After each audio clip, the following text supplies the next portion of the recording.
사도행전 6장에 보면 공동체가 커지면서 사도들이 하던 사도적 역할의 일부를 나누어서 감당할 영적 지도자들을 세우는 장면이 나옵니다. 그분들을 집사라고 불렀죠. 그러니까 집사라는 이 칭호가 가볍지 않다라는 것을 사실은 좀 보게 됩니다. 뭐 오늘의 주제는 아니지만. 자, 그럼 집사의 조건이 있었습니다. 3절과 3절부터 5절 말씀해 보면, 형제들아 너희 가운데에서 성령과 지혜가 충만하여 칭찬받는 사람 7을 택하라. 우리가 이를 그들에게 맡기고 우리는 오로지 기도하는 일과 말씀 사역에 힘쓰리라 하니 온 무리가 이 말을 기뻐하여 믿음과 성령이 충만한 사람 스데반과, 이렇게 나오면서 7집사의 이름이 스데반의 이름을 필두로 나옵니다. 자, 이런 조건이 있었죠. 성령과 지혜가 충만하여 칭찬받는 사람, 또 믿음과 성령이 충만한 사람. 저는 이 본문을 보면서 영적 지도자로서 우리 평생에 좀 품고 살아야 될 기도의 제목을 이렇게 좀 정해 봤습니다. 이거 기도 제목으로 좀 삼고 살면 좋겠다.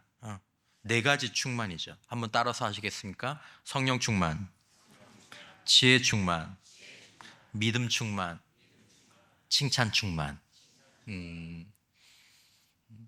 성령 충만, 지혜 충만, 믿음 충만, 칭찬 충만. 하나님, 초대교회 지도자들과 같은 이런 지도자 되게 하여 주옵소서.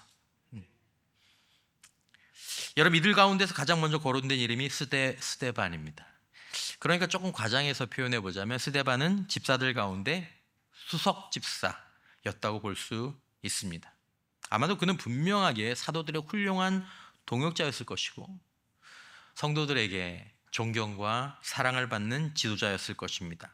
또한 그는 능력의 사람이었습니다. 6장 8절에 보면 스데반이 은혜와 권능이 충만하여 큰 기사와 표적을 민간에 행하니. 그랬던 스데반이 분명히 아마도 그의 한창 나이였을 텐데 말씀을 전하다가 분노한 군중에게 질질 끌려 성 밖으로 내쳐짐을 당하고 돌로 쳐서 죽임을 당합니다. 오늘의 사건입니다. 자, 스데반 집사의 이 죽음은 일반적인 면과 보편적인 면을 함께 가지고 있습니다. 모든 신자, 모든 사람은 죽는다라는 그런 점에서 스데반의 죽음과 여러분들과 저의 죽음은 또 저와 여러분들은 별로 다를 바가 없습니다. 스데반만 죽은 게 아니거든요. 우리도 죽거든요. 모든 사람은 다 죽습니다. 그럼에도 불구하고 우리는 때로 죽음이 좀 특별하다 이렇게 느낄 때가 있는데, 여러분 사실은 죽는 것은 특별하다거나 다르거나 차별이다라고 느낄 것이 없습니다. 그것을 차별로 느낀다면 우리의 착각인 거죠. 사실은 죽음만큼 공평한 것이 없습니다. 하지만 스데반 집사의 죽음이 다 일반적인 것만은 아니죠. 그의 죽음은 우리가 순교라고 말하는 어떤 독특한 형태의 죽음입니다. 이런 죽음은 일반인 가운데에선 찾아볼 수가 없죠. 그리고 신자들 가운데에서도 잘 만나기 힘든 죽음의 형태입니다. 여러분, 사실 오늘 여러분들과 함께 살펴보고 싶은 부분은 사실은 죽음이 아니라 삶입니다. 죽음을 통해서 삶을 보기를 원하는 것입니다. 그리고 사실 오늘 본문의 이 스데반의 죽음이 우리에게 말하는 바는 우리의 죽음에 대해서 말하는 것이 아니고 사실은 우리의 삶을 위해 말하는 것입니다. 자, 스데반의 죽음을 좀 살펴보기를 원합니다. 스데반의 죽음을 묵상한 사람들이 제시하는 공통된 의견은 스데반의 죽음이 그리스도의 죽음을 닮았다라는 것입니다. 누구의 죽음을 닮았다고요? 꼭 스데반이 그리스도처럼 죽었구나, 이렇게 들여다보면 이게 보이는 거죠. 스데반의 죽음에 대한 본문을 해설하는 주석 가운데 이렇게 보다 보니까 그 소제목을 이렇게 달았던 주석이 있었습니다. 그리스도처럼 죽기라는 제목으로. 이게 너무 마음이 와닿아서 제가 설교 제목에 포함시키기도 했습니다. 이런 스데반의 죽음에 대해서 어떤 사람들은 때로 이렇게 질문합니다. 왜 하나님은 스데반을 그냥 죽게 두셨을까?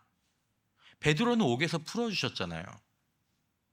베드로의 설교를 들은 사람들은 마음에 찔려가지고 회개했잖아요. 사도행전 2장 37절 이하에 그들이 이 말을 듣고 마음에 찔려 베드로와 다른 사도들에게 물어 이르되 형제들아 우리가 어찌할꼬 하거늘 3,000명이 구원받는 역사가 일어났는데, 왜 스데반의 설교를 들은 비슷한 청중의 사람들은 똑같이 마음에 찔렸으면서도 회개하지 않고 이를 갈다가 돌을 집어 던졌냐? 오늘 본문 54절에 그들이 이 말을 듣고 마음에 찔려 그를 향하여 이를 갈거든. 똑같이 마음에 찔렸는데. 이런 질문은 다른 형태로 바뀔 수도 있습니다. 하나님, 왜 저렇게 좋은 사람을, 왜 저렇게 꼭 필요한 사람을, 왜 이렇게 사랑하는 사람을, 우리가 안타까운 죽음에 대해서 하나님께 의문을 품거나 원망과 한탄을 표현할 때가 있습니다. 또 있게 될 것입니다. 저도 그렇습니다. 그러나 여러분, 혹시나 우리가 이런 말이나 생각을 하면서 마치 누구는 죽고 누구는 죽지 않는 것처럼 생각할 때가 있는 것 같습니다. 다른 사람들은 안 죽는데 그 사람만 죽은 것처럼, 나는 안 죽는데 그만 죽은 것처럼. 하지만 여러분, 우리는 스데반처럼 순교하지는 않더라도 분명히 스데반처럼 죽을 것입니다. 특별한 것은 죽음이 아닙니다. 죽음은 특별하지 않습니다. 단지 죽음의 과정과 내용, 형태, 이것이 특별한 거죠. 다른 거죠. 그러므로 만약에 우리의 원망이나 한탄이 혹시 죽음 자체에 대한 것이라면 착각입니다. 스데반을 왜 죽게 하셨어요, 하나님? 베드로도 죽었어요. 엘리사도 죽을 병에 걸려서 죽었습니다. 우리도 죽을 겁니다. 우리가 살펴보는 것은 스데반의 죽음의 모습입니다. 어떻게 죽었는가? 아주 선명하게 표현할 수 있죠. 말씀드린 것처럼 스데반은 그리스도처럼 죽었습니다. 스데반의 죽음이 어떤 것들이 그리스도의 죽음과 닮았을까요? 첫 번째는 스데반의 죽음은 예수님처럼 죄 없는 자의 죽음이었습니다. 죄가 없다기보다는 좀 적극적으로 말해보면 오히려 그들의 거룩함과 선함이 죽음의 빌미가 되었습니다. 거짓 증인들을 앞세워서 스데반을 공의 앞으로 끌고 갑니다. 6장 13절에 거짓 증인들을 세우니 이르되 이 사람이 이 거룩한 곳과 율법을 거슬러 말하기를 마지 아니하는도다. 그의 말에 이 나사렛 예수가 이곳을 헐고 또 모세가 우리에게 전하여 준 규례를 고치겠다 함을 우리가 들었노라. 이제 거짓 증인이 세워진 거죠. 당시 이스라엘은 로마의 지배하에 있었습니다. 그래서 유대인들 자체적으로 사람을 사용하는 것은 엄격히 금지되어 있었는데 이 부분, 이 성전을 모독하거나 하나님을 모독한 이 부분에 있어서는 로마가 눈을 좀 감아줬습니다. 그러니까 지금 이 얘기를 하는 건 이것은 곧바로 죽음과 직결될 수 있는 거죠. 자, 이 공회, 여기에 바로 앞서서 베드로와 사도들을 끌고 왔던 그 공회입니다. 그리고 이 일이 있기 약 4년 내지는 6년 전쯤에 거짓 증인들을 앞세워 예수를 끌고 왔던 바로 그 공회에 지금 스데반이 끌려왔습니다. 마태복음 26장 59절 보면 대제사장들과 온 공회가 예수를 죽이려고 그를 칠 거짓 증거를 찾음에 거짓 증인이 많이 왔으나 얻지 못하더니 후에 두 사람이 와서 이르되 이 사람의 말이 내가 하나님의 성전을 헐고 사흘 동안에 지을 수 있다 하더라. 똑같죠? 자, 이렇게 끌려왔지만 스데반은 예수를 믿고 사랑하는 것을, 그가 바르게 살고 거룩하게 사는 것을 다른 무엇인가를 잃어버리는 것 때문에, 비록 그 잃어버리는 것이 혹시 생명일지라도 그것 때문에 이것을 포기하지 않았습니다. 예수님도 자신의 생명을 구하고자 자신의 사명을, 십자가의 고통, 채찍질의 고통, 조롱받음의 고통, 하나님께 버림당하는 그 고통을 피하고 싶어서 그 사명을 포기하지 않으셨습니다. 여러분, 사실 우리는 생명은 고사하고 저와 같은 목회자들도 돈을 조금 더 못 버는 게 무서워서, 아니면 그게 싫어서, 진급이나 결혼이나 진학하는 게 남들보다 뒤처지는 거나 그런 것들이 싫어서, 무서워서, 혹은 내가 가진 자리 때문에 예수를, 아니면 진실을, 진리를 포기하고 싶은 그런 유혹에 빠질 때가 있습니다.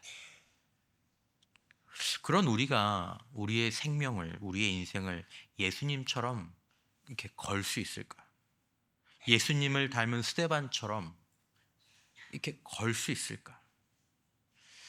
어쩌면 우리가 지금은 이것을 우리가 따라하기는커녕 진심으로 바라는 것도 힘들 수 있습니다. 주님,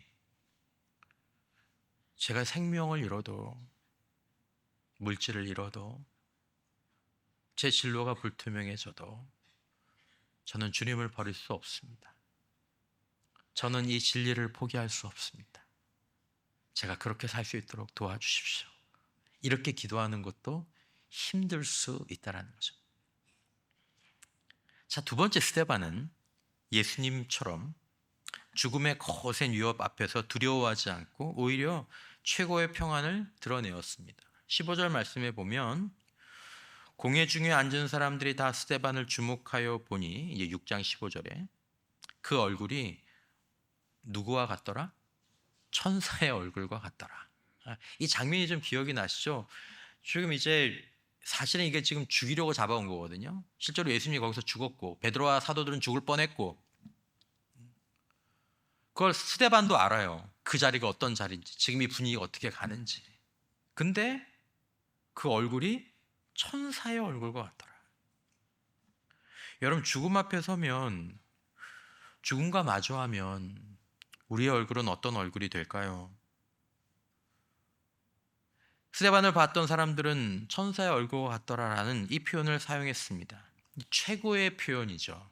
사람의 얼굴이 천사의 얼굴과 같아 보이는 건 최고의 이 상태를 보이는 표현입니다.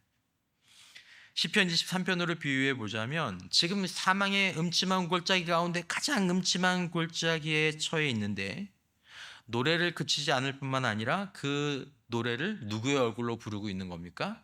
천사의 얼굴로 부르고 있는 것입니다. 그렇기 때문에 스데반은 7장으로 이어지는 그의 유명한 긴 설교 가운데 두려움이, 또 아니면 거기서 자신의 목숨을 구하려는 의도에서 나온 어떤 자기 변호가 한 줄도 포함되어 있지 않습니다. 그러기는커녕 오히려 명확하게 진실을 드러내어서 선포하고 오히려 꾸짖습니다. 위협하던 사람들이 위협을 넘어서 행동하게 만들어버리는 것처럼 보일 지경입니다. 오늘 읽으신 51절이죠.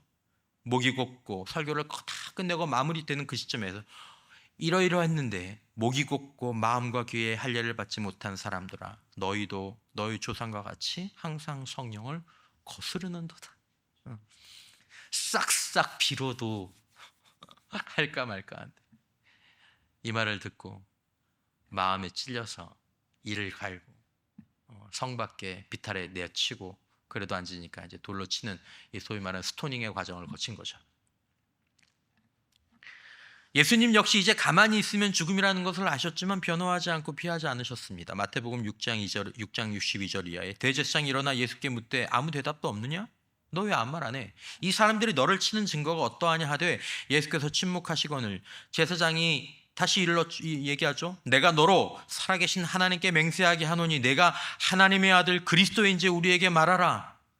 예수께서 이르시되 내가 말하였느니라. 그러나 내가 너희에게 이르노니 이후에 너희가 나를 어떻게 하든지 그 후에 인자가 권능의 우편에 앉아 있는 것과 하늘 구름을 타고 오는 것을 너희가 보리라 하시니. 피하지 않으셨습니다. 어떻게 예수님은 그렇다 치죠. 그런데 스데반 집사는 이런 때에 천사의 얼굴이 나왔을까? 우리는 은혜가 충만해도 천사 얼굴이 이렇게 살짝 보일까 말까한데, 우리라면 어땠을까요? 제가 서로의 얼굴을 보라고 말씀드리진 않겠습니다. 여러분, 예수님 그리고 예수 안에서 스데반이 죽음 앞에서 아주 다른 반응을 보인 이유는, 그렇게 보일 수 있었던 이유는 무엇보다도 예수님이, 그리고 예수님 안에서 스데반이 어떤 영적인 지식과 진리를 알고 있었기 때문입니다. 그걸 어떤 의미에서 본 거죠, 믿음으로.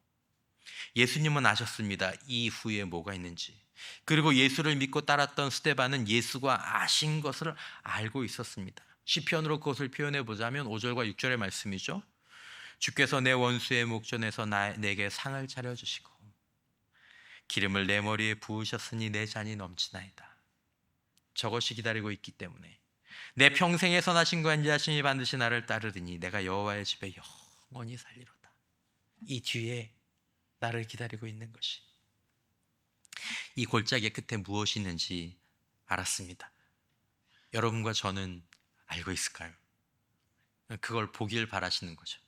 이 길의 끝에서 나를 맞아주시는 분이 계시고 그분이 누구신지를 예수님은 알았고, 예수님만 안 것이 아니라 예수 안에서 스데반이 그리고 또 다른 믿음의 신자들이 그걸 알았죠. 우리는 알까요?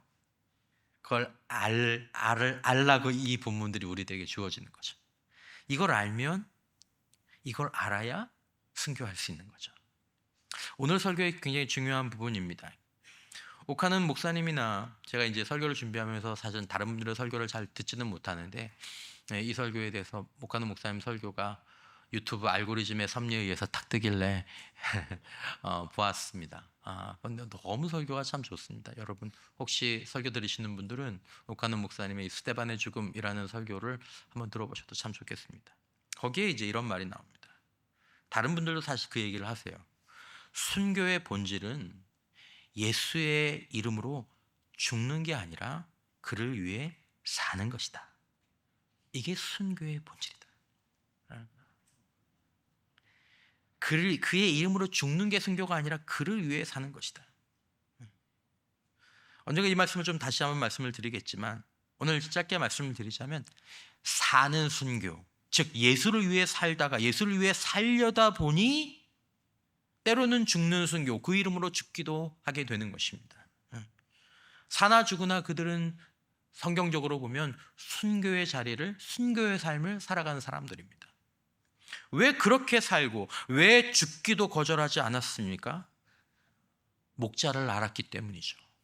그리고 목자가 마련한 것, 그리고 목자가 마련할 것을 알았기 때문이죠. 내 원수의 목전에서 내게 잔치상을 베풀어 주시고 기름을 내 머리에 환영으로 부어주시고 내가 여호와의 집에 영원히 살 것을 스데반이 분명히 알았습니다. 그러니까 천사의 얼굴이 반응으로 나온 거죠.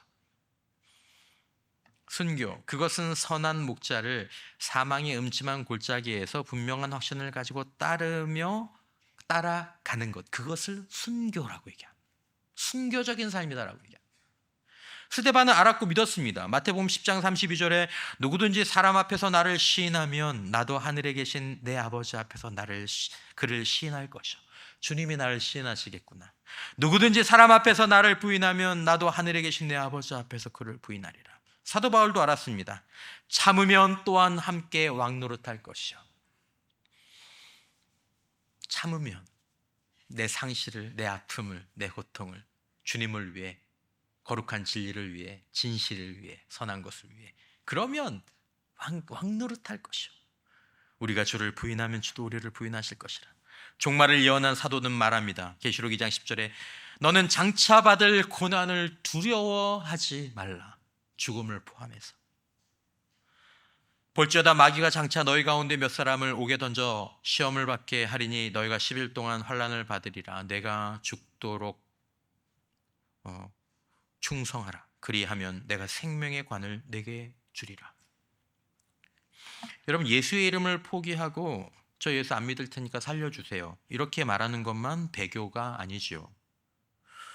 예수의 이름을 포기하고 물질을 구하고 그것을 포기하고 명예와 지위를 구하고 그것과 자신의 욕심을 맞바꾸는 것도 배교입니다. 예수를 위해 살고자 할 때, 예수를 따라 살아가다가 물질이 사라지고 명예가 사라지고 세상의 영광과 안전이 사라져갈 때, 아니면 그런 위협이 올 때, 때로는 생명이 죽음의 돌팔매질 앞에 위협당할 때 우리가 알아야 될 분을 알고 그분이 십자가 부활로 하늘에 오르셔서 우리를 위해 이미 원수 앞에 차려놓으신 그 상을 알고 그분이 기름으로 우리를 부어주실 것들을 알기 때문에, 여호와의 집에 큰 산 가운데 영원히 살 것을 알기 때문에 우리는 천사의 얼굴로 오히려 그 시간에 기대와 기쁨의 표정을 지을 수 있기를 바랍니다. 사실은 그것을 권면하기 위해 이 본문이 우리에게 제공되는 것입니다. 예수님이 계실 때 이런 말씀을 하신 적이 있습니다. 나로 말미암아 너희를 욕하고 박해하니 거짓으로 너희를 거슬러 모든 악한 말을 하니, 지금 스데반의 경우가 딱 이 경우죠. 너희에게 복이 있나니 기뻐하고 즐거워해라. 스데반은 그래서 천사의 얼굴을 품을 수 있었습니다. 하늘에서 너희의 상이 큼이라. 그냥 인품이 훈련해서 그냥 성품이 거룩하게 돼서 그게 아닙니다. 세 번째, 스데반은 죽음의 순간에 예수님처럼 하늘의 영광과 하나님의 영광을 보았고 다시 오실 주님을 보았습니다. 오늘 본문 55절에 스데반이 성령 충만하여 하늘을 우러러 주목하여 하나님의 영광과 및 예수께서 하나님 우편에 서신 것을 보고, 예수님은 보좌 우편에 보통 앉아 계시거든요. 앉아 계시거든요. 앞에 읽었던 본문 가운데 그 부분이 나오죠. 근데 서 계세요. 말하되 보라, 하늘이 열리고 인자가 하나님 우편에 서신 것을 보노라. 주님이 저기 서 계시네. 예수님은 십자가 전에 하늘의 소리를 사람들에게 듣게 하셨습니다. 요한복음 12장 28절 아버지여 아버지의 이름을 영광스럽게 하옵소서 하시니 이 하늘에서 소리가 나서 이르되 내가 이미 영광스럽게 하였고 또다시 영광스럽게 하리라 하시니 곁에 서서 들은 무리는 천둥이 울었다고도 하며 또 어떤 이들은 천사가 그에게 말하였다고도 하니 예수께서 대답하여 이르시되 이 소리가 난 것은 나를 위한 것이 아니라 너희를 위한 것이니라. 너희를 기다리고 있는 분이 계시다는 것을, 이것이 끝이 아니라는 것을. 그러므로 여러분, 특별히 이 본문들은 예수님의 말씀처럼 우리를 위한 본문입니다. 누가 어디서 우리를 맞으시는지, 어디서 무엇이 우리를 기다리시는지 알려주기 위한 것이죠. 여러분, 죽는 신자에게는 재림하신 주님을 만나는 일이 기다려서 일어나는 것이 아니라 즉각적으로 일어납니다. 그러니까 우리는 주님의 재림을 기다린다고 하지만 신자가 죽는 그 순간에 그 신자는 오늘 본문의 스데반이 그런 것처럼 다시 오실 주님, 보좌 우편에 계신 주님을 만나고 그 품에 안기는 것이죠. 다시 오실 주님은 보통 앉아 계시는데 지금 서 계십니다. 왜 서 계십니까? 많은 학자들이 또 설교가들이 영감으로 해석하는 것처럼 여러 이유들이 여기 본문 가운데 말씀드려질 수 있지만 가장 첫 번째는 맞아주시는 거죠. 벌떡 일어나서 영광의 내 주님, 나를 뭐 해주시리? 맞아주시리. 여러분, 이 믿음이 정말 우리의 믿음이 되기를 축원합니다. 주님 나를 맞아주시리. 이제 주님 나를 맞아주시겠네. 이제 주님 나를 맞아주시겠네. 내 수고 닦아주시겠네. 내 눈물 닦아주시겠네. 내 아픔 위로해 주시겠네. 잔치상을 베풀어 주시고 기름을 부어 주시겠네. 영원히 주님과 함께 살겠네. 그래서 얼굴에 천사의 얼굴이 그 순간에 나타나는 거죠. 이미 천국에 있는 사람처럼. 기뻐하고 즐거워하라. 하늘에서 너희의 상이 큼이라. 이 예가 실제로 무엇인지를 스데반의 죽음에서 보여주시는 거죠. 네 번째, 스데반은 예수님처럼 자신을 죽이는 자들을 위해 용서를 구했습니다. 누가복음 23장 34절 예수님께서 마지막으로 이에 예수께서 이르시되 아버지 저들을 사하여 주옵소서 자기들이 하는 것을 알지 못함이니이다. 예수님의 마지막이죠. 스데반은 기도했습니다. 분노의 돌에 맞아 죽어가면서 피가 터져가면서 기도했죠. 7장 60절에 무릎을 꿇고 크게 불러 이르되 주여 이 죄를 그들에게 돌리지 마옵소서. 스데반은 복수와 저주로 위로를 구하지 않아도 됩니다. 하지만 이것을 알지 못하면 우리는 복수와 저주로 우리의 위안을 삼고자 하죠. 오히려 그는 은혜의 빛을 남기고 갑니다. 진리의 빛을 환하게 비추고 가죠.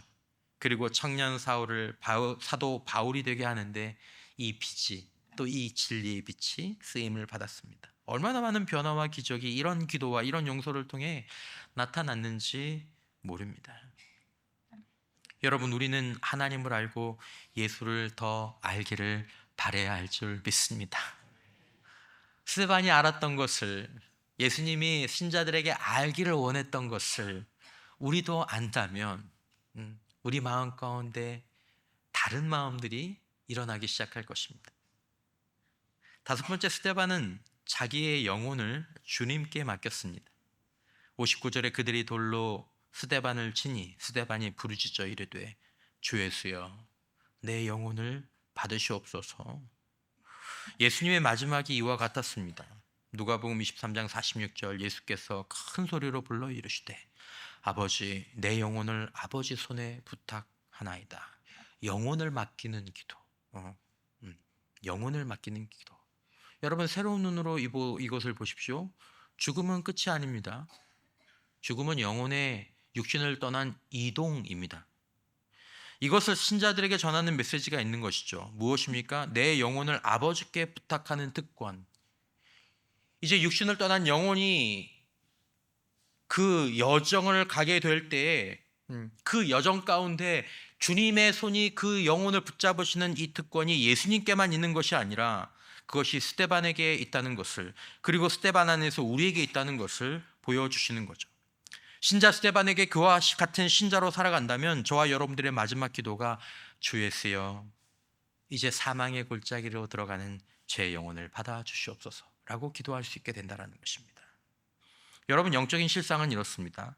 죽음의 순간에 영혼이 육신을 떠날 때 어둠의 영들은 사망의 음침한 골짜기를 가는 양들처럼, 그 주변에 있는 짐승들처럼 이 영혼을 채가는 거죠. 이거는 이 영적인 존재인 인간이 직감적으로 알고 있는 사실입니다. 그래서 뭐 제사도 하고 굿도 하고 다 하는 거예요. 그게 무서워서. 하지만 아버지 손에 놓여진, 아버지 손에 붙들린 우리 영혼은 손댈 수 없는 줄 믿으시기를 바랍니다. 예수 안에서 살다가 그날 우리 영혼이 주님의 손 붙잡고 육신을 떠나 영원한 아버지의 집으로 이민 가는 역사가 우리에게도 있기를 축원합니다. 이걸 기억하라는 거죠. 이걸 알라라는 거죠. 믿으라는 거죠. 여섯 번째, 스데반의 죽음은 평안이었습니다. 무릎을 꿇고 크게 불러 이르되 주여 이 죄를 그들에게 돌리지 마옵소서. 이 말을 하고 뭐하니라? 잔다. 우리 가끔 그런 얘기하죠. 어떻게 잘 임종은 지키셨어요? 잘 돌아가셨어요? 자는 것처럼 돌아가셨어요. 감사해요. 그럴 땐 우리가 이 표현을 쓸 수 있습니다. 하지만 스데반의 죽음은 돌팔매질로 그 훼손당한 그 죽음을 보면서 자는 데 가셨어요. 그렇게 말할 수 없지 않습니까? 근데 뭐라고 얘기합니까? 잔다라고 얘기합니다. 여러분, 혹시나 세상에서 평범했거나 수고가 많았던 신자의 죽음, 하지만 그 죽음이 주 안에서 순교적인 삶을 살다가 돌아가신 그 죽음이라면 우리는 그에 대해서, 그의 죽음의 마지막 모습에 대해서 잔다라고 말해도 된다라는 위로를 얻게 되는 것입니다. 계시록 14장 13절에 이렇게 얘기하죠. 또 내가 들으니 하늘에서 음성이 나서 이르되 기록하라. 지금 이후로, 잘 기록해도 잊지 않도록, 지금 이후로 주 안에서 죽는 자들은, 주 안에서 스데반처럼 죽고 주 안에서 수고로이 아주 작은 모습으로, 세상에 자랑할 것 없는 모습으로 주 안에서 죽는 그들이 무엇이 있다고요? 복이 있도다. 성령이 이르시되 화답하시는 거죠. 아멘. 그렇습니다. 그들이 수고를 그치고 쉴 것입니다. 이는 그들이 행한 일이 나름일 것입니다. 그걸 복이라고, 그들의 죽음에 대해서 잔다라고 얘기할 수 있는 것입니다. 피로 물들고 돌로 망가진 스데반의 죽음을 놓고 복이 있도다, 복이 있도다 하늘이 말합니다. 주 안에서 살고 있는 신자들, 주 안에서 죽어가는 신자들, 주 안에서 죽는 신자들, 그 외적인 모습이 어떻든지 그가 주 안에서 마지막 순간을 감당하고 있다면 그것은 최고의 호상입니다. 복된 죽음, 최고의 호상은 주 안에서 살다가 주 안에서 죽는 것을 성경적으로 호상이라고 얘기합니다. 오래 살다가 제때 죽는 거, 죽기 전날까지 열심히 놀다가 다음날 고생 안 하고 고생 안 시키고 죽는 거, 그런 것을 하늘에서 복이 있다라고 말하지 않습니다. 불행한 죽음, 악상은 제 아무리 누리고 제 아무리 짧게 고생했다고 하더라도 주 밖에서 살다가 주 밖에서 죽는 것입니다. 왜냐하면 쉼이 없지 않습니까? 영원히. 복이 없지 않습니까? 영원히. 그 사망의 길을 가는데 아무도 그 곁을 보호해 주는 자들이 없지 않습니까? 어두운 영의 짐승들이 그 영혼을 데리고 떠나는, 그러므로 그건 악상이죠. 주님이 나를 위해 십자가에서 마련해 주셨는데 그것들을 우리가 던져버리고, 나는 그런 거 필요 없다고, 내 영혼은 내가 책임질 수 있다고, 내가 죽는 건 내가 책임질 테니까 걱정하지 말라고, 내가 죽으면 그렇게 좀 죽겠고 내가 그렇게 지옥 가면 지옥 가겠다고, 무서운 얘기를. 여러분, 저는 제 죽음이 어떨지 모르겠습니다. 하지만 종종 말씀드리듯 어쨌든 우리의 장례 위로 예배와 우리의 부고 문자는 분명히 전달되고 언젠가 떠오르게 될 것입니다. 카톡. 단지 누가 먼저냐 순서만 모를 뿐이죠. 그 숫자만 하늘의 스티커로 가려져 있을 뿐입니다. 주님만 아시죠. 저는 스테반 같은 사람이 아닙니다. 또 스테반과 같이 돌에 맞아 죽는 죽음도 두렵지 않다, 그렇게 말씀드릴 수도 없습니다. 그럼에도 불구하고 한 주간 묵상한 이 말씀 가운데 제 마음에 떠오른 결론부쯤에서 떠올랐던 것은, 이렇게 죽는 거 참 복되겠다. 다 죽잖아. 이렇게 죽는 거 참 복되겠다. 스데반의 죽음이, 순교자들의 죽음이, 신자들의 죽음이 전혀 어둡게 보인 것이 아니라 굉장히 빛나 보였습니다. 여러분, 스데반처럼 우리가 그리스도처럼 죽기를 조용히 사모하게 되면 제 안에서, 그리고 여러분들 안에서 일어나는 한 가지 마음이 뭐냐면, 스데반처럼 그리스도처럼 살았으면 좋겠다. 그리고 그렇게 살다가 그들처럼 죽었으면 좋겠다. 여러분, 죽음을 수정하면 먼저 변하는 게 삶입니다.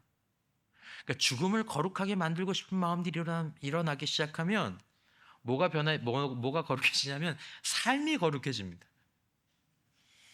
스데반의 죽음은 겉으로는 비참해 보이고 불행해 보이지만 스데반과 관련이 있던 당신의 모든 사람들이 이미 죽었지 않습니까? 그리고 지금 이 자리에서 스데반의 죽음을 보면, 스데반의 죽음은 가장 아름답고 영원한 의미와 가치를 지닌 죽음이라고 단정해도 아무도 그에 대해서 반박하지 못합니다. 그 당시에 보면 어이구 비참해, 하나님 왜 저렇게 하게 하셨어요, 저거 불쌍해서 어떻게.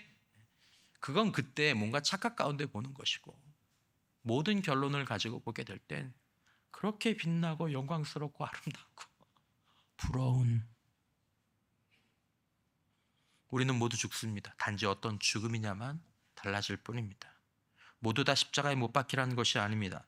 돌판매질을 당해 죽고 싶어도 우리는 예수님이나 스데반처럼 그렇게 죽을 수는 없습니다. 여러분, 스데반처럼 그리스도처럼 죽는다라는 말을 성경이 이렇게 얘기하고 있습니다. 가장 정확한 순교의 표현입니다. 로마서 12장 1절. 그러므로 형제들아, 내가 하나님의 모든 자비하심으로 너희를 권하노니 너희 몸을 하나님이 기뻐하시는 거룩한 무슨 제물로요? 산 제물로 드리라. 이게 성경적인 의미의 순교이고 순교적인 삶입니다. 이렇게 살라라는 거죠. 이렇게 살다가 맞게 될 모든 죽음, 그런 삶이 바로 성경적인 의미에서 순교입니다. 너 순교했구나. 순교적인 삶을 살았구나. 그리스도처럼 죽기는 바로 그리스도처럼 사는 것입니다. 스데반처럼 죽기는 바로 스데반처럼 사는 것이죠. 로마서 12장 2절에 너희는 이 세대를 본받지 말고 오직 마음을 새롭게 함으로 변화를 받아 하나님의 선하시고 기뻐하시고 온전한 뜻이 무엇인지 분별하도록 하라. 순교적인 삶입니다. 유명한 말이 있습니다. 들어보셨을 거예요.